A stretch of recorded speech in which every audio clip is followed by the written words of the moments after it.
आज हम लोग का वर्क एनर्जी पावर पे ये 5th लेक्चर है। ठीक है, इसी तरह से सब आपको बना दिए हैं एकदम लेक्चर 1, लेक्चर 2, लेक्चर 3, लेक्चर 4 कर करके, ताकि आप लोग जो है सीक्वेंस में उसको देख पाइएगा। ठीक है, आइए हमारा जो है इस पे आज हम लोग एक बहुत इम्पोर्टेंट थ्योरम पढ़ने जा रहे हैं, जिसका नाम होगा वर्क काइनेटिक एनर्जी थ्योरम, या इसको वर्क एनर्जी थ्योरम भी लोग बोलते हैं। ठीक है, और लोग इसको वर्क काइनेटिक एनर्जी थ्योरम भी बोलता है। तो इसको हम लोग लिख देते हैं कि हम लोग का टॉपिक क्या रहेगा, वर्क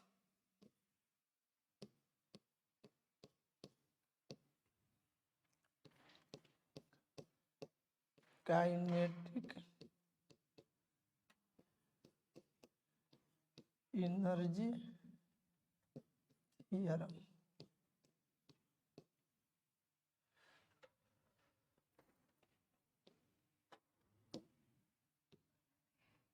ये मोस्ट इंपॉर्टेंट थ्योरम है, समझ गया ना। वर्क काइनेटिक एनर्जी थ्योरम हमारा जो है, ये जो थ्योरम है, माने आप लोग जो पढ़ते हैं ना कि वर्क वर्क इतना दिन से पढ़ते आ रहे हैं वर्क, ठीक है, work done bye constant force, ठीक है कि नहीं, इस तरह की बात पढ़े, या वर्क का एक डिफिनीशन पढ़े, आपके दिमाग में जरूर बात आ रही होगी कि भाई वर्क तो हम पढ़ लिए, ठीक है, तो वर्क जानने से हो क्या जाएगा, व्हाट विल हैपन। अगर हम वर्क जान ही गए, वर्क निकाल हम ले रहे हैं, तो फिर इसका क्या सिग्निफिकेंस है, ठीक है कि नहीं, इसका सिग्निफिकेंस क्या है, होना चाहिए ना कि भाई इससे क्या फायदा होगा, हम इससे क्या कर सकते हैं, क्या इसे अचीव कर सकते हैं, कौन ऐसा प्रॉब्लम है जिसको इसके मदद से हम लोग सॉल्व कर सकते हैं। तो आप ये बहुत ही इंपॉर्टेंट है, ये जस्ट काइनेटिक एनर्जी को एंड वर्क को रिलेट कर रहा है। ठीक है, तो इस थ्योरम का हम डेरिवेशन कर देते हैं आप लोग के लिए। पहले डायरेक्ट थ्योरम लिखेंगे। ये थ्योरम, वैसे थ्योरम का स्टेटमेंट क्या है, ये बोलता है कि रिजल्टेंट फोर्स के द्वारा एक स्थान से दूसरे स्थान तक जाने में किसी पार्टिकल पे किया गया जो कार्य है, वो उस पार्टिकल के काइनेटिक एनर्जी में चेंज के बराबर होता है। यही स्टेटमेंट है। फाइनली हमको यही रिजल्ट प्राप्त करना है। माने ये इसको हम लोग ऐसे लिखेंगे, ये इसका अगर मैथमेटिकल स्टेटमेंट लिख दें तो work done in going from 1 to 2 by resultant force is equal to change in kinetic energy ke2 minus एक ke1 है। ऐसे समझ गए। ये जो है स्टेटमेंट पर हम डायरेक्ट, अगर आप स्टेटमेंट पर फोकस करें, जैसे मान लीजिए कि एक यहाँ से सपोज करिए ऐसे कोई पाथ, ये कोई पाथ है, और ये इस पाथ पे ये पोजीशन नंबर आपका 1 है,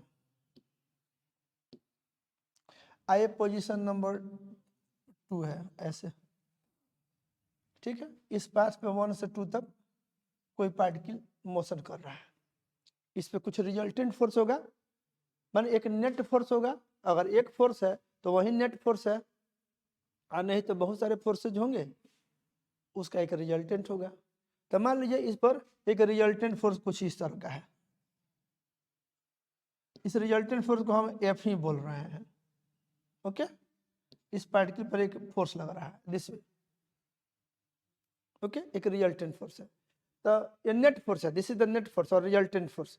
अब पार्टिकल जब 1 से 2 तक गया, तो इस रिजल्टेंट फोर्स के द्वारा उस पर कुछ कार्य होगा, तो वही लिख रहा है work done from 1 to 2 by resultant force is equal to ke2 minus ke1। First position पे इस पार्टिकल का अगर मास m है, और यहाँ पे अगर उसका वेलोसिटी तो पास के टेंजेंशियल होगा, ये v1 है। ये स्टेटमेंट लिख दे रहे हैं ताकि आप लोग को ये बात पहले समझ में आ जाए कि एक्चुअली हम क्या निकालने जा रहे हैं। तो पोजीशन 1 पे पार्टिकल है, उसका मास m है, उसका स्पीड v1 है, वेलोसिटी पास का टेंजेंशियल है इस बिंदु पर, और उस वेलोसिटी का जो मैग्नीट्यूड है वो v1 है, नो डाउट वो उसका स्पीड है। जब पार्टिकल यहाँ पर पहुंचेगा तो उस समय उसका वेलोसिटी कुछ ऐसे होगा, समय इस बिंदु पर उसका वेलोसिटी जो है ऐसे है, यहाँ पर के पास पर टेंजेंट की दिशा में है, ये मान लीजिए यहाँ पर का वेलोसिटी है, ये पाथ का टेंजेंशियल है,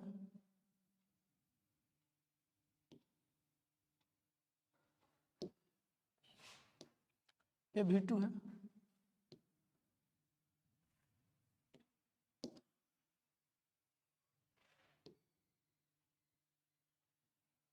ठीक है, मास तो m है ही। तो आप लोग आगे चल के देखिएगा, एक हम लोग नया टर्म डिफाइन करने जा रहे हैं जिसका नाम है काइनेटिक एनर्जी। तो काइनेटिक एनर्जी को हम लोग देखेंगे। एक काइनेटिक एनर्जी जो हमारा होता है के बराबर होता है 1/2 पार्टिकल का मास और पार्टिकल के स्पीड का स्क्वायर। काइनेटिक एनर्जी बराबर होता है हाफ मल्टीप्लाइड बाई पार्टिकल का मास मल्टीप्लाइड बाई उसके स्पीड का स्क्वायर, माने ये हाफ m v स्क्वायर। ये ऐसा कॉम्बिनेशन है कि जब ये वर्क एनर्जी थ्योरम का स्टेटमेंट निकालिएगा तो इस तरह का एक्सप्रेशन एक साथ आता है। तो यही half multiplied by mass multiplied by square of speed, ये जो टोटल जो टर्म होता है इसको हम लोग बोलते हैं काइनेटिक एनर्जी। ऐसा हम लोग काइनेटिक एनर्जी का डिफिनीशन ही है। ठीक है, माने ये इतना बड़ा जो टर्म है ना, इसको हम लोग डिफाइन करते हैं एज काइनेटिक एनर्जी। ये पूरा दिस होल टर्म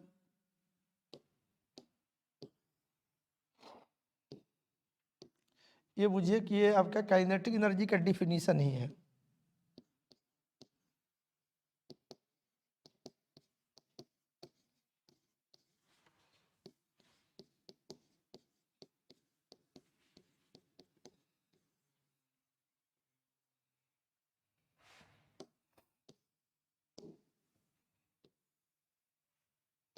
ये डिफिनीशन ऑफ काइनेटिक एनर्जी है, ये सब समझिए आप लोग। छोटा सा डिफिनीशन के तौर पर याद कर लीजिए। डिफिनीशन ऑफ काइनेटिक एनर्जी क्या है?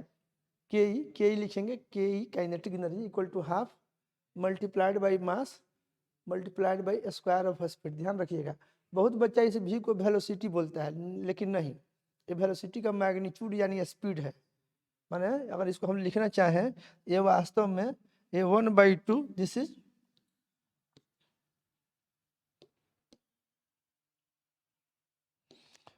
काइनेटिक एनर्जी जो है this is 1/2 multiplied by mass multiplied by जो स्पीड है पार्टिकल का स्पीड, उसके स्पीड के स्क्वायर, वेलोसिटी नहीं स्पीड, और ये एक स्केलर क्वांटिटी है। हाफ गुणा मास गुणा स्पीड के स्क्वायर, इसको बोलते हैं काइनेटिक एनर्जी। तो जब पार्टिकल यहाँ होगा तो यहाँ पर इस जगह पर इसका काइनेटिक एनर्जी होगा ke1 उसको बोले, तो ke1 बराबर हो जाएगा हाफ गुणा मास गुणा v1 का स्क्वायर। फर्स्ट पोजीशन पे काइनेटिक एनर्जी। और सेकंड पोजीशन पे जाइएगा तो सेकंड पोजीशन पर का काइनेटिक एनर्जी अगर आप इसको ke2 बोलते हैं, देन इट इज हाफ गुणा मास और सेकंड पॉइंट पर जो स्पीड है v2 उसका स्क्वायर। एक काइनेटिक एनर्जी एट 2 हुआ, एक काइनेटिक एनर्जी एट 1 हुआ। और ये बोलता क्या है कि जो वर्क डन होगा, ये जो स्टेटमेंट है यही वर्क एनर्जी थ्योरम का आपका स्टेटमेंट है। ऐसे ये आपको जो दिख रहा है this is the statement of work energy theorem. ये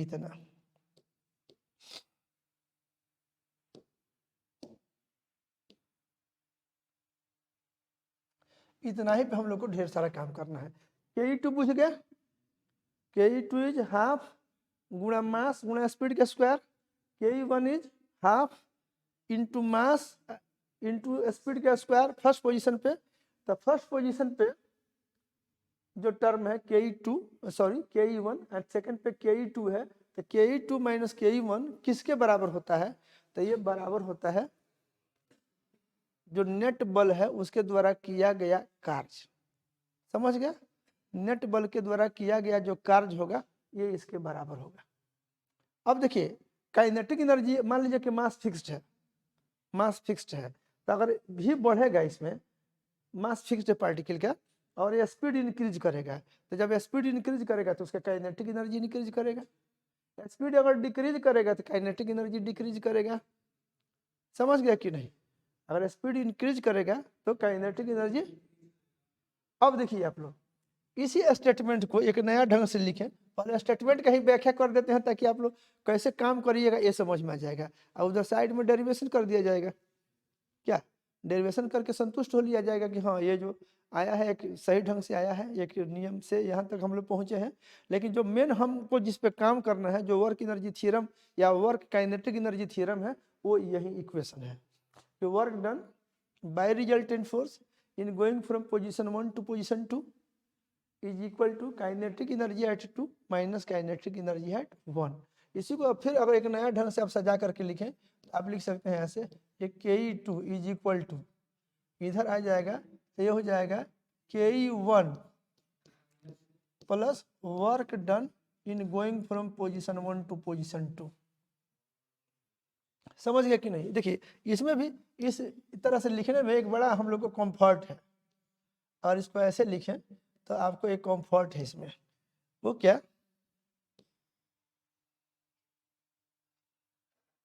ये देखिए इसमें क्या आपको कंफर्ट है। सो देखिए ये क्या बोल रहा है कि मान लीजिए कि पार्टिकल को यहाँ पर जब था तो उसको कुछ काइनेटिक एनर्जी था, आपने उस पर कुछ वर्क कर दिया, आपने पॉजिटिव वर्क किया।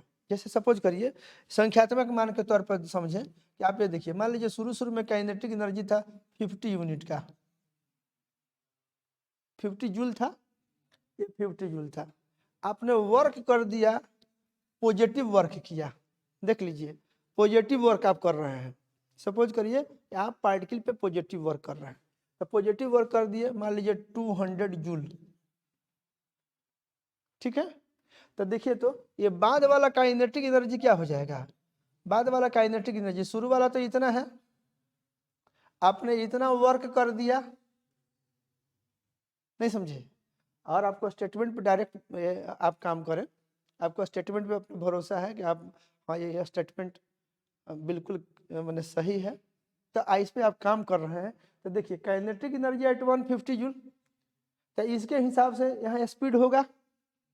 काइनेटिक मास अगर फिक्स्ड है और काइनेटिक एनर्जी इंक्रीज कर रहा है, इसका मतलब क्या हुआ, स्पीड इंक्रीज कर रहा है।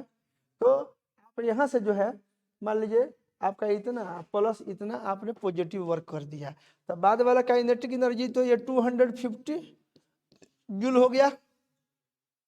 तो इसका मतलब क्या हुआ कि आप यहाँ से बाद वाला अगर काइनेटिक एनर्जी निकल जाता है इतना, और ये पहले वाला से ज़्यादा है, इसका मतलब क्या हुआ कि स्पीड इंक्रीज किया है। अब यहीं पर डायरेक्ट अगर मान लीजिए मास भी कोई वैल्यू दे दे, जैसे मास दे दिया 2 kg है या 5 kg मास है, तो इस स्टेटमेंट को यहाँ से अगर आप हाफ अगुणा मास अगुणा स्पीड का स्क्वायर लिखिएगा, v2 का स्क्वायर करिएगा, तो ये कितना हो जाएगा 250 हो जाएगा कि नहीं, बोलिए। अब इतना हो जाएगा, तो अगर आपको यहाँ से मास मालूम है, मास मालूम है, तो यहाँ से आप v2 निकाल सकते हैं कि नहीं, यहाँ से आपका v2 निकल जाएगा कि नहीं, बोलो ना। सेकंड पोजीशन पर स्पीड निकल जाएगा कि नहीं। तो कितना मजेदार बात है, ये हमको मालूम हो जाए कि यहाँ पर स्पीड क्या था, मास पार्टिकल का मालूम है, और यहाँ पर क्या स्पीड हमको मालूम है, और हमने कितना वर्क किया या हमारे पार्टिकल पे कितना वर्क हुआ रिजल्टेंट फोर्स के द्वारा। तो वो जो वर्क डन अगर हमको मालूम हो जाए तो इसमें ऐड कर देंगे, तो बाद वाला काइनेटिक एनर्जी निकल जाएगा। अगर मास मालूम है तो बाद वाला स्पीड मालूम हो जाएगा।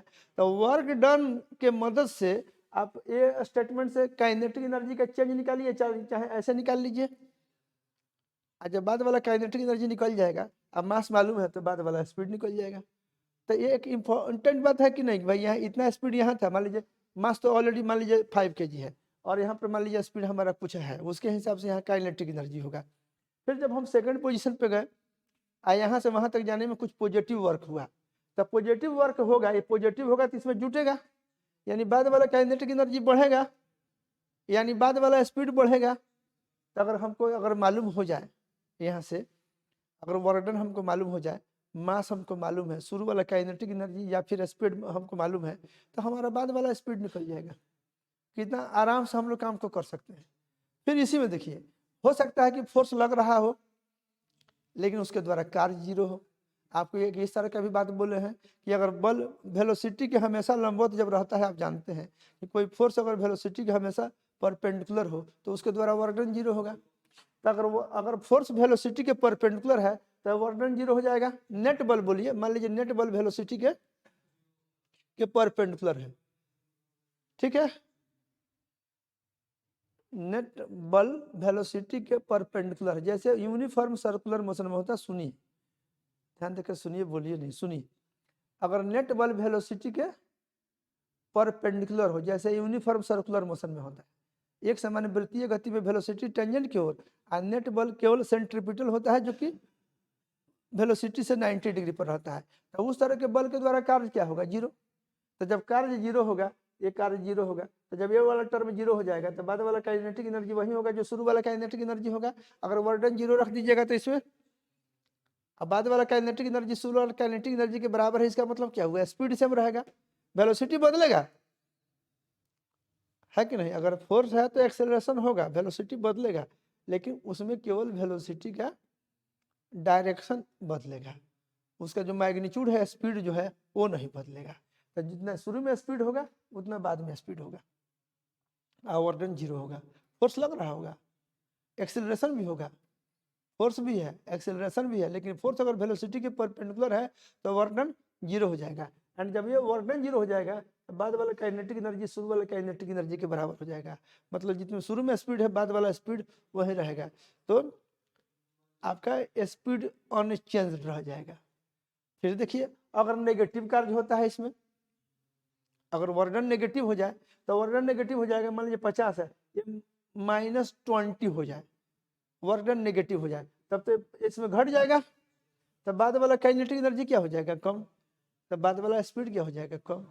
तो डायरेक्ट अगर हमको वर्क एनर्जी थ्योरम अगर इसको हम लोग यूज करें, हम लोग नेट बल के द्वारा कार्य निकालने, है कि नहीं? और नेट बल के द्वारा कार्य अगर आपको निकालने चलना है, एक बहुत बढ़िया उपाय है कि आपको अगर 5 बल अगर लग रहे हैं मान लीजिए पार्टिकल पे, पांचों के द्वारा अलग अलग कार्य निकाल करके एंड जब उसको जोड़ दीजिएगा तो रिजल्टेंट के द्वारा किया गया कार्य जो होगा उसके बराबर हो जाएगा। मान लीजिए 2 फोर्स लग रहे हैं, दोनों के द्वारा अलग अलग कार्य निकालिए, वर्क डन, दोनों के द्वारा वर्क निकाल करके जोड़ दीजिए, तो रिजल्टेंट के द्वारा जो वर्क डन होगा, जो 2 बल हैं जिनका रिजल्टेंट के द्वारा कार्य की बात हो रही है, उन दोनों के द्वारा अलग अलग कार्य निकाल करके एंड जोड़ दीजिए, तो रिजल्टेंट के द्वारा किया गया कार्य निकल जाएगा। अगर वो पॉजिटिव है तो काइनेटिक एनर्जी बाद वाला ज़्यादा हो जाएगा, अगर वो नेगेटिव है तो बाद वाला काइनेटिक एनर्जी कम हो जाएगा। अगर वर्क डन अगर 0 है तो शुरू वाला काइनेटिक एनर्जी यानी बाद वाला काइनेटिक एनर्जी सेम रहेगा, मतलब स्पीड सेम रहेगा। मजेदार बात है कि नहीं है? मैंने शुरू में स्पीड इतना है, अब बाद में स्पीड कितना होगा अगर वर्क डन मालूम है तो हम निकाल सकते हैं कि नहीं? तब आप आराम से काम कर सकते हैं, समझ गए कि नहीं? तो यही आपका है वर्क, ये आपका एक ये स्टेटमेंट है वर्क एनर्जी थ्योरम का। वर्क एनर्जी थ्योरम का स्टेटमेंट ये हो गया, ये उसी का एक नया रूप हो गया। और आप इसका महत्व समझ गए हैं कि भाई अगर वर्क डन निकाल लेते हो तो शुरू वाला काइनेटिक एनर्जी में उस वर्क डन को जोड़ोगे तो बाद वाला काइनेटिक एनर्जी निकलेगा। और एक बात और देखिए, हम लोग जब वर्क की बात करते हैं ना, स्केलर क्वांटिटी है, उसका मान पॉजिटिव, नेगेटिव या 0 भी हो सकता है। तो कुछ लोग बोलेंगे कि उसका मैग्नीट्यूड, कार्य का मैग्नीट्यूड, तो हमारे लिए कार्य का मैग्नीट्यूड यहाँ महत्वपूर्ण नहीं है। डायरेक्ट कार्य चाहे वो पॉजिटिव हो, चाहे वो नेगेटिव हो, चाहे वो 0 हो, तो हम लोग कार्य का मैग्नीट्यूड न बोल करके उसका वैल्यू बोले तो ज़्यादा अच्छा है। उसका क्या मान है, आइदर पॉजिटिव और नेगेटिव और 0। अगर ये पॉजिटिव है उसका अलग महत्व है, काइनेटिक एनर्जी को बढ़ाएगा। नेगेटिव है काइनेटिक एनर्जी को घटाएगा, घटाएगा कि नहीं? अगर 0 कार्य है तो काइनेटिक एनर्जी पर कोई प्रभाव नहीं पड़ेगा। तो नेगेटिव कार्य का भी एक महत्व है। एग्जाम्पल के तौर पे एक मास को जब हम लोग ऊपर की ओर फेंकते हैं, तो जब मास ऊपर की ओर जा रहा होता है तब mg नीचे की ओर है, आ जा रहा है ऊपर की ओर, तो कार्य नेगेटिव होते जा रहा है, तो कार्य नेगेटिव होते जा रहा है तो स्पीड घटते जा रहा है कि नहीं? अगर ऊपर से नीचे आ रहा है तब mg नीचे की ओर है, ऊपर से नीचे आने में कार्य पॉजिटिव है, तो अगर कार्य पॉजिटिव है तो काइनेटिक एनर्जी बढ़ते जाता है कि नहीं? आप देखते हैं कि नहीं, जैसे जैसे नीचे आता है वैसे वैसे स्पीड बढ़ते जाता है कि नहीं? ये मजेदार बात है कि नहीं है? तो आप लोग वर्क एनर्जी थ्योरम का इंपॉर्टेंस समझ गए। ये direct initial kinetic energy and final kinetic energy को रिलेट करता है, वर्क डन। समझ गए? अब आप लोग के दिमाग में आ रहा होगा कि आखिर ये आया कहाँ से, है कि नहीं? ये आया कहाँ से? तो इसके डेरिवेशन पे हम थोड़ा देर के लिए फोकस कर रहे हैं। आइए आप लोग, हम लोग इसका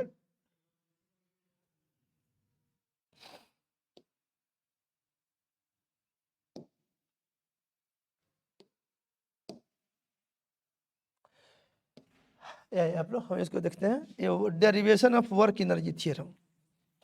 वो तो स्टेटमेंट हो गया, बात समझ गए? वहीं तक हमको पहुंचना है। अब हम लोग उसके डेरिवेशन पर फोकस करें। Derivation of work energy theorem.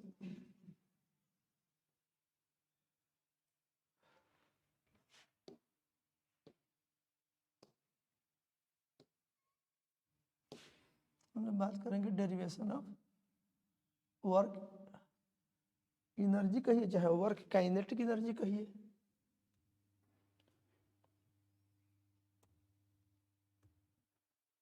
Work energy या वर्क काइनेटिक एनर्जी दोनों चलता है, ठीक है कि नहीं? इस पर हम लोग बात करेंगे। तो देखिए, तो यह देखिए, मान लीजिए कि हमारा एक कोई पाथ है, ठीक है, बोले ही है, ये हमारा एक कोई पोजीशन नंबर 1 है, ऊपर या नीचे, इसे कैसे भी हम बना सकते हैं ऐसे। ये हमारा पोजीशन नंबर 1 है, ये हमारा पोजीशन नंबर 2 है, ये हमारा पाथ है। जब पार्टिकल यहाँ पे था तो काइनेटिक एनर्जी उसका ke1 था, और जब यहाँ पर पहुंचा तो उसका काइनेटिक एनर्जी ke2 हो गया, ठीक है। अब देखिए हम क्या कर रहे हैं, सपोज करिए कि यहाँ पर हमें कोई इंटरमीडिएट पोजीशन कंसीडर कर रहे हैं। इंटरमीडिएट मतलब बीच वाला, नहीं समझे आप लोग? इंटरमीडिएट क्लास में अभी है, न कॉलेज में है न स्कूल में है, ये सब समझिए। हालांकि आजकल तो 12th आपका स्कूल में चला गया, 12th तक, तो आप मुझे इंटरमीडिएट है कि नहीं? तो आप इंटर मतलब बीच वाला, ये पोजीशन 1 है, ये पोजीशन 2 है, ये कोई बीच में एक हम पोजीशन कंसीडर किए P, ठीक है। इस पोजीशन पे पार्टिकल का जो वेलोसिटी होगा वो इस बिंदु पर टेंजेंट की दिशा में होगा, बोलिए, होगा?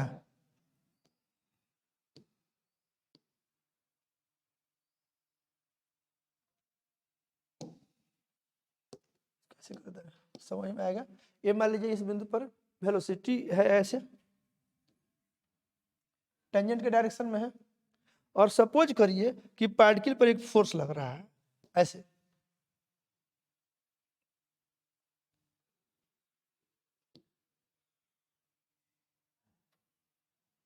ऐसे लग रहा है, ये पार्टिकल पे ये नेट फोर्स है,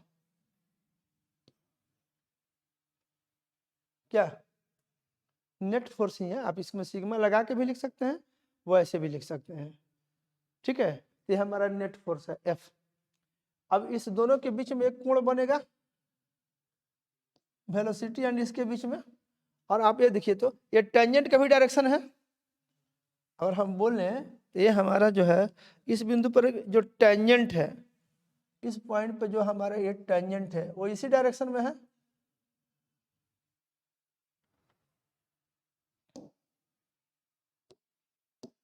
ये टेंजेंट का भी दिशा है।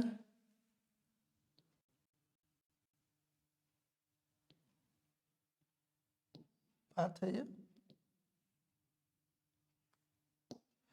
बात समझ गए ना? यहाँ तो पाथ, आपको पाथ समझ गए आप लोग, ये पाथ है। अब ये उस इस बिंदु पर का ये टेंजेंट का डायरेक्शन है, ये हम जो ऐसे जो लाइन वेलोसिटी का जो डायरेक्शन है इसी डायरेक्शन के एक्सटेंड किए हैं, तो ये किसका डायरेक्शन है? ये टेंजेंट है, this is tangent to the path. अब इस वेलोसिटी का, ये फोर्स का हम एक कंपोनेंट इधर की ओर सोचें, ठीक है, ये टेंजेंशियल डायरेक्शन है ना, तो ये फोर्स हमारा जो लग रहा है ऐसे, ये इस ढंग से। आप अब एक छोटा सा अगर डिस्प्लेसमेंट की बात करिएगा तो छोटा सा डिस्प्लेसमेंट किधर लीजिएगा? अगर इसमें एक बहुत छोटा सा डिस्प्लेसमेंट हम कंसीडर करें, तो एक इस बिंदु पर छोटा सा डिस्प्लेसमेंट हमारा कुछ ऐसे होगा, इस डायरेक्शन में डी आर होगा जो कि टेंजेंट की दिशा में होगा।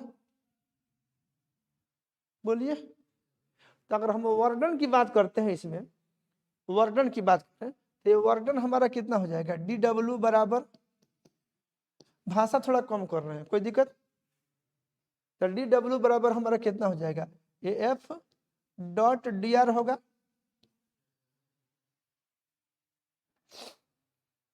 नहीं होगा, ये डी डब्ल्यू बराबर कितना हो जाएगा, एफ डॉट डी आर। इसको अगर हम लोग हल करें तो ये देखिए क्या लिख सकते हैं, इस एफ का मैग्नीट्यूड, फिर इस डी आर का मैग्नीट्यूड, फिर कॉस थीटा लिखेंगे।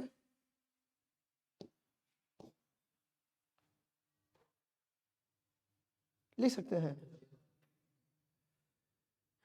F D R cos theta, ऐसे लिख लिए। अब ये देखिए अगर इसको आप एक साथ करें, इस एफ को, एफ कॉस थीटा को एक साथ करिए तो एफ कॉस थीटा, इधर आप क्या लिखिए, इधर ए डी आर। अब एफ कॉस थीटा को आप क्या कह सकते हैं, फोर्स का कंपोनेंट टेंजेंट की दिशा में कह सकते हैं कि नहीं। ये टेंजेंट के साथ अगर ये थीटा कोण बना रहा है, अगर आप यहाँ से अगर एक परपेंडिकुलर ड्रॉ करिएगा ऐसे, तो ये इतना जो यहाँ से यहाँ तक दिखेगा, ये यहाँ से लेकर के यहाँ तक ऐसे, इसकी कलर बदल दे रहे हैं आप लोगों से ताकि समझ में आवे। ये यहाँ से लेकर के ये यहाँ तक अगर आप सोचिएगा,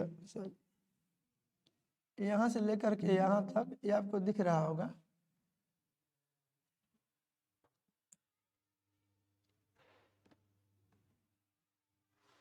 ऐसे तो इधर की ओर आप कुछ सोच सकते हैं कि नहीं, ऐसे ये वाला क्या हो गया,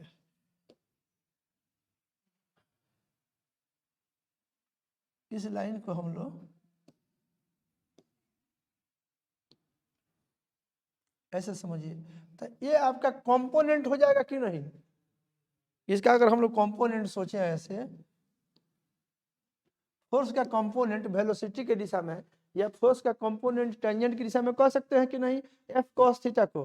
तो एफ कॉस थीटा जो है, अगर इसको आप लिखिएगा तो देखिए क्या लिखिएगा, एफ कॉस थीटा को लिख सकते हैं फोर्स का कंपोनेंट टेंजेंट की दिशा में, वेलोसिटी की दिशा या टेंजेंट की दिशा में, तो एफ टी लिख सकते हैं। यहाँ से आपका क्या है, ये डी आर। अब अगर इस एफ टी को लिखना चाहिएगा, आप याद करिए कि नेट टेंजेंट की दिशा में फोर्स है, तो आप लोग को याद होगा, इसको थोड़ा देर के लिए एक आर्क के रूप में सोच सकते हैं, सर्कुलर आर्क के रूप में। तो आप लोग को याद होगा कि फोर्स टुवर्ड्स टेंजेंट जो होता है, ये होता है एम ए टी के बराबर होता है। ये नेट फोर्स ही है, शुरू से ही बोलते रह रहे हैं, एफ इज रिजल्टेंट फोर्स, बोलिए ना, एफ इज रिजल्टेंट फोर्स। तो एफ टी क्या है, उस रिजल्टेंट फोर्स का कंपोनेंट टेंजेंट की ओर है, तो ये एफ टी बराबर क्या हो जाएगा, एम ए टी के बराबर हो जाएगा। और तब आप यहाँ पर लिखिएगा तो यहाँ पर वही लिख देते हैं, एम ए टी लिख दीजिएगा, और यहाँ क्या रहेगा, डी आर रहेगा। अब अगर इसको आप आगे बढ़ावे थोड़ा देर के लिए, तो एम, और आप लोग को याद होगा ये साइड में लिखते जा रहे हैं ताकि आप लोग को कोई ये अनईजी नहीं लगे, एफ टी। और आप लोग के ये एक चीज याद करिए, तो आप पढ़े हैं, आपका जो ए टी होता है, this A T is D V by D T, rate of change of speed. तो ये आप लिख लीजिए एम, आई ए टी की जगह पे लिख लीजिए D V by D T, यहाँ आपका क्या रहेगा, ये डी आर। ठीक है। अब इसको अगर आप आगे अगर ऐसे बढ़ावें तो एम, आइए हो गया डी वी, आई इस डी टी को इस डी आर के साथ लाइए, तो ये डी आर अब बाई ये डी टी एक साथ कर लीजिए। तो इसको आप आगे लिखिएगा तो ये क्या हो जाएगा, देखिए तो एम, आइए हो जाएगा डी वी, और D R by D T को आप भी लिख सकते हैं, नहीं है क्या, अरे बहुत, D R by D T velocity का मैग्नीट्यूड हो जाएगा। ठीक है, तो आप ऐसे लिख लिए। अब इसको आप आगे की, अब इसको सजा के लिखें, ये हो जाएगा आपका एम भी, एम के साथ बी, इधर लिख लीजिए ऐसे, और ये आपका क्या है, आपका ये स्पीड है। ये भी क्या है, दिस भी इज स्पीड, बोलिए, ये हो जाएगा भी इज स्पीड, तो एम इंटू ये स्पीड इंटू ये डी भी, बोलिए ना, ये किसके बराबर हो गया, रिजल्टेंट बल के द्वारा किया गया कार्य, ये हो गया। अब आपको पोजीशन नंबर ये 1 है, अब पोजीशन नंबर 2 है, अब यहां से वहां जाने में हमको टोटल वर्क डन निकालना है, तो इसको इंटीग्रेट करेंगे, आते हैं अगले पेज में। ये देखिए हम लोग क्या कर रहे हैं कि हमको कितना आया, ये डी डब्ल्यू बराबर एम भी डी भी आया है, बोलो ना, ये नहीं आया था। आप पाथ हमारा ये इस तरह का था, ये पोजीशन नंबर 1 से पोजीशन 2 तक जाना है, बोलिए 1 से 2 तक जाना है इस रास्ते से, ये इंटरमीडिएट पोजीशन था हमारा, एक इंटरमीडिएट पोजीशन पर हमारा फोर्स ऐसे था, बोलिए, एक टेंजेंट जो था, इस टेंजेंट की दिशा में हमारा वेलोसिटी था भी, बोलिए, ये हमारा जो था इधर की ओर सब कुछ था, ये टेंजेंशियल डायरेक्शन था, याद है ना, तो वो हम लोग डी डब्ल्यू इतना निकाले। अब हमको टोटल वर्क डन निकालना है, वर्क डन फ्रॉम 1 to 2 चाहिए, तो इस तरह से पूरे पाथ पे यहाँ से लेकर के यहाँ तक जितना डी डब्ल्यू टाइप कार्य होगा सबको जोड़ना होगा, तो सबको जोड़ने का हमारे पास जो मैथमेटिकल टूल है वो इस डी डब्ल्यू को इंटीग्रेट करना होगा, डी डब्ल्यू को इंटीग्रेट करना मतलब इंटीग्रल ऑफ एम भी डी भी हमको निकालना होगा। अब इसमें वेरिएबल क्या है, स्पीड है, डी भी में भी क्या है, स्पीड, भी इज द वेरिएबल। इस बिंदु पर जब था तो आपका ऐसे v1 था, वेलोसिटी था जिसका मैग्नीट्यूड v1 है, और यहाँ पे गया तो ऐसे था, यहाँ ये v2 था, तो ये आपका जो है वर्क डन अगर निकालने जा रहा है तो इसको ऐसे इंटीग्रेट करिएगा ना, आई डी डब्ल्यू इतना है तो इतना लिख दिए। अब इसमें ये आपका ये v1 से आप v2 तक जाइए, ठीक है, तो ये आपका क्या हो जाएगा, ये वर्क डन 1 से 2 तक किसके द्वारा, सब रिजल्टेंट फोर्स के द्वारा बात हो रहा है, जो भी वर्क डन है पार्टिकल पर जो नेट बल है रिजल्टेंट फोर्स है उसके द्वारा वर्क डन है इतना।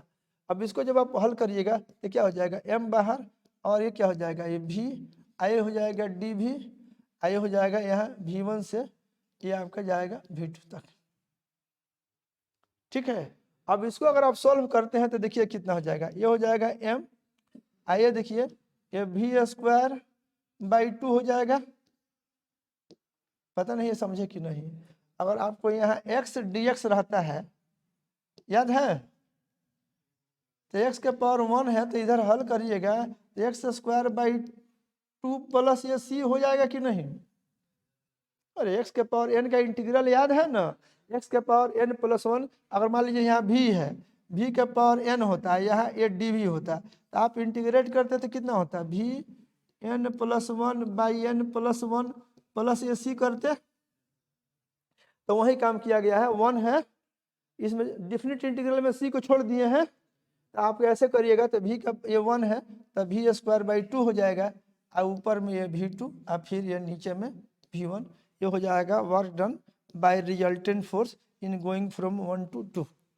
अब इसको अगर आप ऐसे कर लीजिए ये हो जाएगा 1/2, और ये देखिए v के यहाँ पर रखिएगा ये v2² माइनस v की जगह पे एक बार v1 रखिएगा तो v1² हो जाएगा, और यहाँ m छूटा हुआ है, बोलिए, ये हो जाएगा work done in going from position 1 to position 2। अब अगर इसको अगर हम लोग फर्दर ये करें तो देखिए तो क्या हो जा रहा है, ये वर्क डन फ्रॉम 1 to 2 अगर लिखिएगा तो इसको 1/2 लिख लीजिए, 1/2 m v2² और 1/2 ये m v1² हो गया।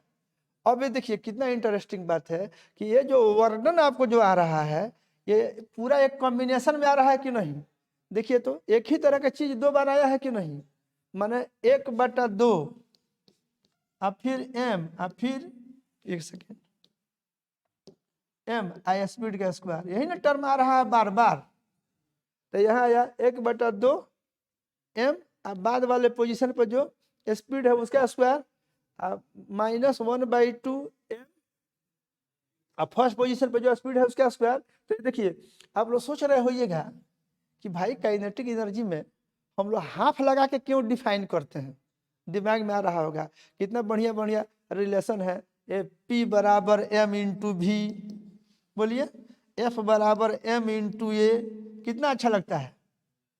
काइनेटिक एनर्जी में क्यों हाफ घुसा करके रखे हैं, ये दिमाग में आ सकता है। तो ये हम लोग इसको शौकिया नहीं रखे हैं, ये जो हमारा जो डेरिवेशन है उसमें ये पूरा एक जो टर्म है एक साथ अपीयर हो रहा है, हाफ गुणा मास गुणा स्पीड का स्क्वायर सेकंड पोजीशन पे, फिर हाफ गुणा मास गुणा स्पीड का स्क्वायर।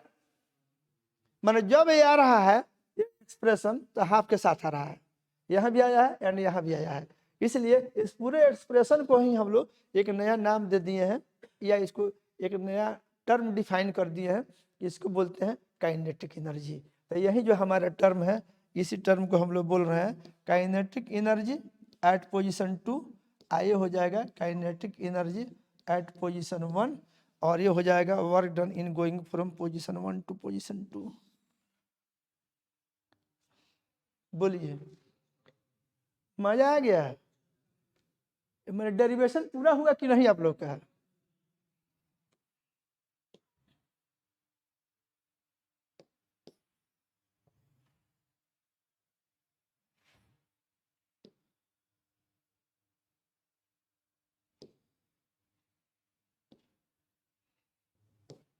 ये सब ये आपका हेल्प बॉक्स है क्या,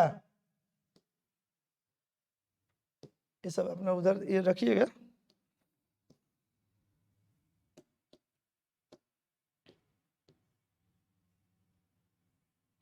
यही ना हमारा, इसी को हम लोग क्या ही बोलते हैं, बोलिए तो उधर रहेगा।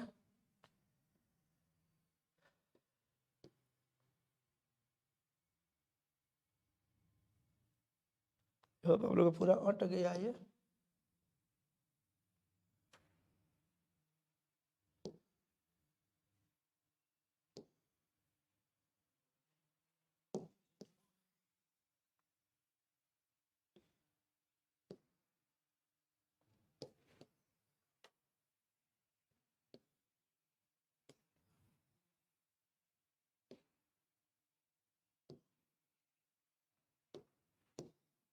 इसको आप लोग वीडियो स्टॉप करेंगे और फिर इसको आप लोग ये लिख लेंगे। ये वर्क एनर्जी थ्योरम का स्टेटमेंट इतना महत्वपूर्ण है कि आप बहुत आराम से इसको यूज करके बहुत सारे प्रॉब्लम को आप लोग सॉल्व कर सकते हैं। समझ गया कि नहीं? ये ऐसे, ये था हम लोग का, ठीक है अपना जगह पे है। इसमें थोड़ा सा कुछ छोटा करते हैं।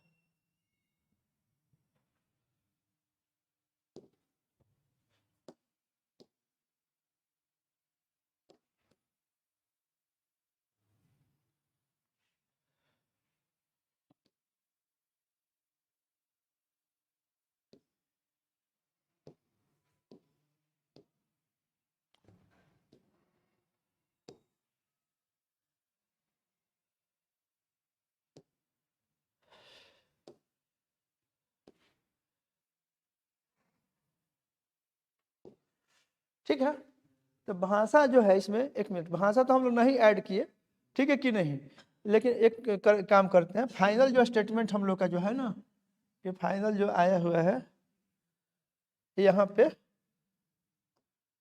इसमें हम वर्क एनर्जी थ्योरम के लिए स्टेटमेंट लिख देते हैं।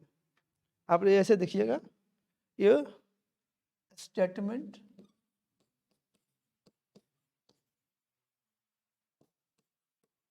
ऑफ वर्क एनर्जी थ्योरम,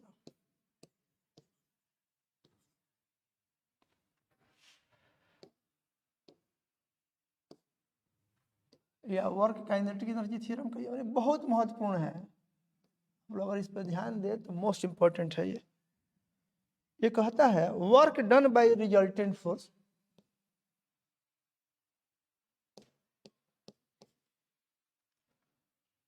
रुक जाइए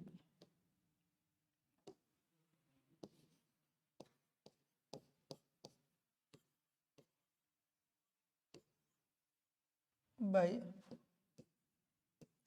resultant force work done by resultant force in going from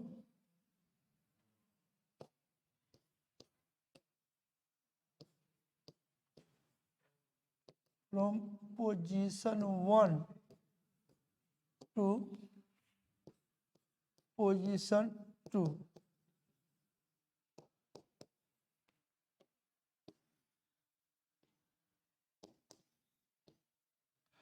position 1 to position 2 is equal to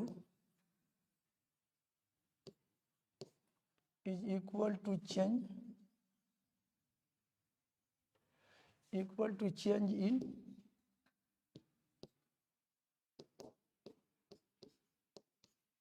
kinetic energy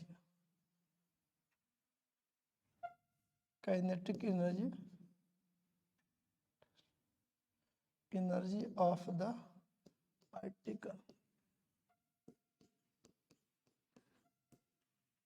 to change in kinetic energy of the particle। अच्छा एक चीज और इसमें देखिए work done by resultant force on a particle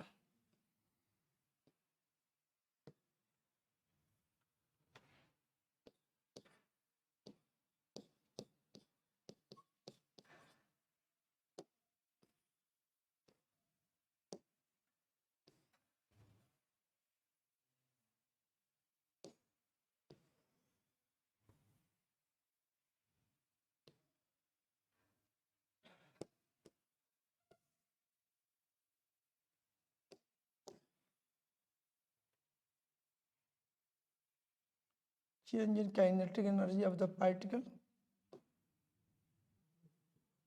change in kinetic energy में क्या रहेगा that is kinetic energy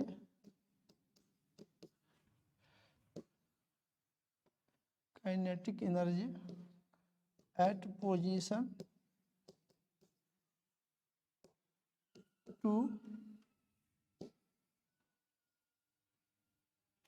minus kinetic energy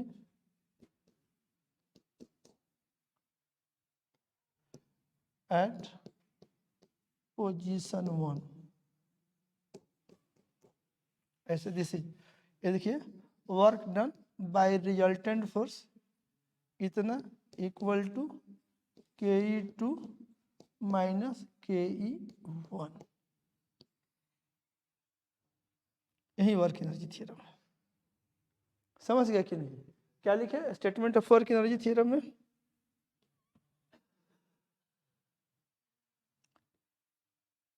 ये बोलता है work done by resultant force on a particle in going from position 1 to position 2 is equal to change in kinetic energy of the particle that is kinetic energy at position 2 change निकालिएगा तो बाद वाला में से शुरू वाला घटाइएगा difference मत निकाल लीजिएगा जब निकालना है तो बाद वाला में से शुरू वाला को change in kinetic energy of the particle that is वहीं क्लियर किया गया है दैट इज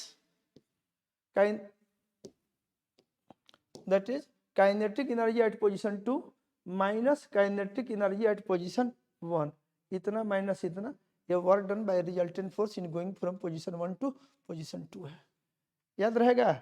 और इसमें आपको ये भी बता दिए कि अगर वर्क डन पॉजिटिव है इसका मतलब हुआ ke2 ke1 से बड़ा है ये बड़ा है तब ना बड़ा में से छोटा घटाइएगा तो पॉजिटिव आएगा तो जब वर्क डन पॉजिटिव होगा तो काइनेटिक एनर्जी बढ़ जाएगा जब वर्क डन नेगेटिव होगा तो काइनेटिक एनर्जी घट जाएगा और जब वर्क डन जीरो होगा तो काइनेटिक एनर्जी में कोई फर्क नहीं पड़ेगा बस समझे कि नहीं कोई चेंज नहीं होगा। तो ये सारी बातें आप जान चुके हैं अगर आप नोट करना चाहिएगा 1 मिनट ठीक है आई होप आप लोग को दिख रहा होगा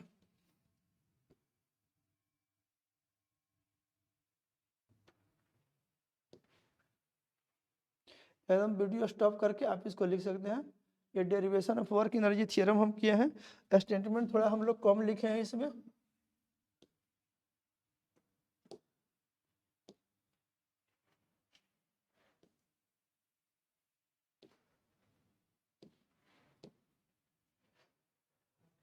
ठीक, ये सब आप लोग का हो गया। ये 5वां लेक्चर हुआ। आप लेक्चर को क्रम से देख लेंगे अपना। ओके, रहने दे रहे हैं।